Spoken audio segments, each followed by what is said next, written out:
శ్రమల వారంలో రెండవ రోజు వాక్యం మనం ధ్యానం చేసుకున్నాం.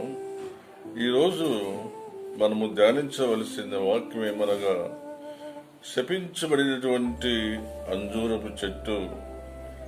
మత్తయి సువార్త 21వ అధ్యాయము 18 నుంచి 22. ఈ వాక్య భాగంలో మనం ధ్యానించినట్లయితే, ఉదయమందు పట్టణమునకు మరలా వెళ్ళుచుండగా ఆయన ఆకలిగొనెను. త్రోవ ప్రక్కన ఉన్న ఒక అంజూరపు చెట్టును చూచి దాని యొద్దకు రాగా, దాని యందు ఆకులు తప్ప మరేమీ కనబడలేదు.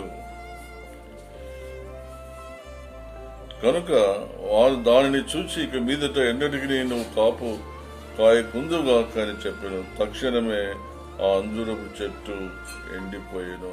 ఈ వాక్య భాగంలో ఆకలి అనేటువంటి పదము దేనికి సూచనగా ఉందంటే, క్రీస్తు యొక్క ఆసక్తి. దేని కొరకు ఆసక్తి అనగా, జీవాహారము వాక్యమును పంచిపెట్టవాలని. శపించబడినటువంటి అంజూరపు చెట్టు గాని దాంట్లో ఇమిడి ఉన్నటువంటి ఆత్మీయ సత్యమేమనగా, ఫలించే జీవితము. మనం ఫలించాలంటే ఒకటి, ఆత్మల భారం కలిగి ఉండవలెను, ఆత్మీయ దప్పి కలిగి ఉండవలెను. బాహ్య అలంకారం ప్రాముఖ్యం కాదు గాని ఆకులు ఆంతర్య జీవితము చాలా ప్రాముఖ్యమైంది. ఒకవేళ వసంతకాలంలో ఆకులు ఎండిపోయినట్లయితే అది మరలా చిగురించి ఫలించి అభివృద్ధి పొందవలెను. ఆయన మాటల యందు మనం విశ్వాసం ఉంచవలెను. విశ్వాసం వలన విధేయత కలుగును. విధేయత విజయమునకు దారి తీయును. ప్రార్థించవలసిన వారమై ఉంటున్నాం.